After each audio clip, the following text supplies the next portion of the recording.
केदारनाथ धाम मंदिर किसने बनाया?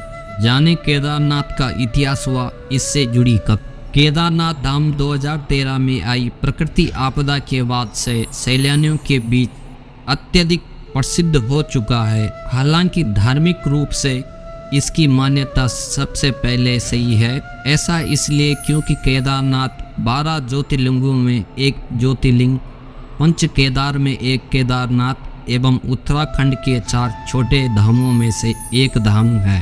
अब बात करते हैं केदारनाथ इतिहास की। बहुत से भक्तों के मन में यह प्रश्न होता है कि केदारनाथ मंदिर का निर्माण किसने किया या केदारनाथ मंदिर की कहानी क्या है। इसीलिए आज हम आपको केदारनाथ मंदिर का संपूर्ण इतिहास बताएंगे। ये कहानी शुरू होती है महाभारत के युद्ध से। कुरुक्षेत्र की भूमि पर 18 दिन तक लड़े गए महाभारत के भीषण युद्ध के बारे में भला कौन नहीं जानता। इस युद्ध में सभी रिश्तों की बलि चढ़ गई थी, फिर चाहे वह गुरु शिष्य का रिश्ता हो या भाई बहन या चाचा भतीजे का।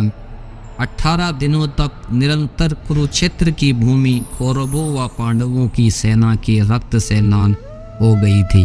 महाभारत का यह युद्ध समाप्त होने के पश्चात विजय तो आवश्यक ही पांडवों की हुई थी, लेकिन तब तक बहुत देर हो चुकी थी क्योंकि उन्होंने भी बहुत कुछ खो दिया था। युद्ध समाप्ति के कुछ समय बाद जब सभी पांडव भगवान श्री कृष्ण के पास बैठकर युद्ध परिणामों व प्रभावों के बारे में चर्चा कर रहे थे, तब श्री कृष्ण ने उन्हें पश्चाताप करने को कहा। श्री कृष्ण के अनुसार पांडवों के ऊपर ब्रह्म हत्या, पुत्र हत्या, कुल हत्या, गुरु हत्या इत्यादि कई पाप चढ़ चुके थे। इसके लिए उनका पश्चाताप करना बहुत आवश्यक था। पांडवों ने इसका उपाय पूछा तो भगवान श्री कृष्ण ने बताया कि उन्हें इन पापों से मुक्ति केवल भगवान भोलेनाथ ही दे सकते हैं। इसके पश्चात सभी पांडव भगवान श्री कृष्ण की आज्ञा से भगवान शिव से मिलने काशी नगरी की ओर चल पड़े। श्री कृष्ण के आदेश अनुसार सभी पांडव भगवान शिव की नगरी काशी बनारस पहुंचे। हालांकि भगवान शिव को पांडवों के उनसे मिलने आने की सूचना पहले से मिल चुकी थी, लेकिन वो उनसे मिलना नहीं चाहते थे। भगवान शिव पांडवों के द्वारा किए गए ब्रह्म हत्या व गोत्र हत्या के पाप से अत्यधिक क्रोधित थे, इसलिए वो पांडवों से बिना मिले ही वहां से चल गए। पांडवों ने काशी नगरी में भगवान शिव को हर जगह ढूंढा, लेकिन वो कहीं नहीं मिले। जिसके बाद सभी पांडव हिमालय के पहाड़ों पर बसे उत्तराखंड के गढ़वाल क्षेत्र में चले गए। जब भगवान शिव ने पांडवों को अपने पीछे पीछे हिमालय की ओर बढ़ते हुए देखा तो उन्होंने इसका एक उपाय निकाला। वहाँ पहाड़ों के बीच कई पशु घास के मैदान में चर रहे थे। भगवान शिव उन पशुओं के बीच में गए और बेल रूपी अवतार ले लिया ताकि पांडव उन्हें पहचान न पाए। हिमालय की पहाड़ियों पर भी पांडवों ने भगवान शिव को हर जगह ढूंढा, लेकिन कहीं नहीं मिले। अंत में महाबली भीम को एक उपाय सूझा और उन्होंने अपना शरीर पहाड़ों से भी बड़ा कर दिया। उन्होंने अपना एक पैर एक पहाड़ी पर और दूसरी पहाड़ी पर टिकाया।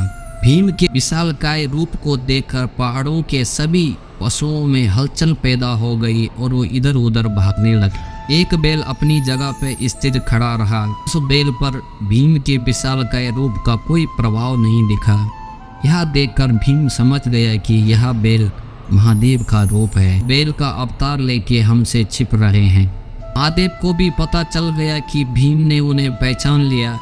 यह देखकर वो बेल रूपी अवतार के साथ धरती में समाने लगे। भगवान शिव के बेल अवतार को धरती में समाता देख भीम तेजी से उनकी ओर लपटा और बेल की पीठ अपने हाथों से जकड़ ली। भीम के द्वारा बेल की पीठ अपने हाथों में जकड़ जाने के कारण वह वहीं पर रख गई, जबकि बेल के अन्य 4 भाग उत्तराखंड के 4 अन्य स्थानों पर निकले।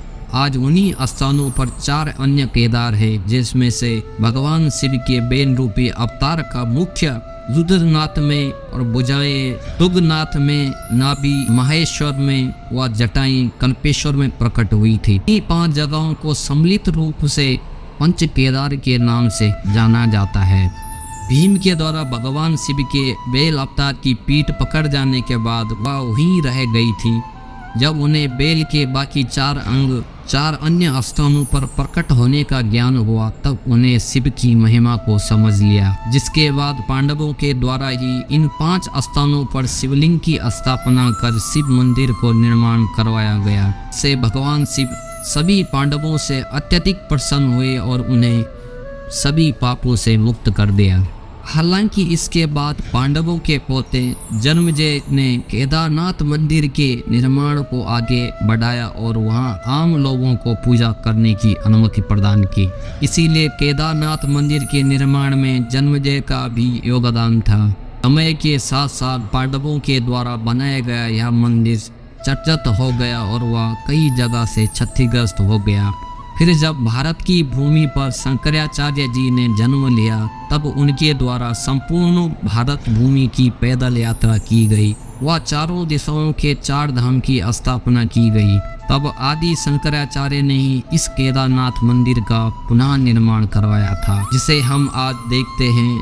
जिसके बाद अपने जीवन के अंतिम समय में आदि शंकराचार्य ने इसी केदारनाथ मंदिर के पास ध्यान लगाया था, वह समाधि ले ली थी। इनकी समाधि आज भी केदारनाथ मंदिर के पास ही स्थित है। फिर 10वीं से 13वीं शताब्दी के बीच कई भारतीय राजाओं ने मंदिर का जीर्णोद्धार कराया था। हालांकि 2012 में आई भीषण प्राकृतिक आपदा के बाद केदारनाथ मंदिर के आसपास के ढांचे को बहुत क्षति पहुंची थी। इस प्रकार आपदा में आदि शंकराचार्य की समाधि भी बह गई थी। इसके बाद भारत व उत्तराखंड की सरकार के द्वारा केदारनाथ धाम आदि शंकराचार्य जी की समाधि व उनके आसपास के स्थलों को पुनः ठीक करवाया कर उन्हें नवीन रूप दिया गया। मेरी ये कहानी आपको कैसी लगी कमेंट में ज़रूर बताएं और आप चैनल पे नए हो तो चैनल को सब्सक्राइब कर देना।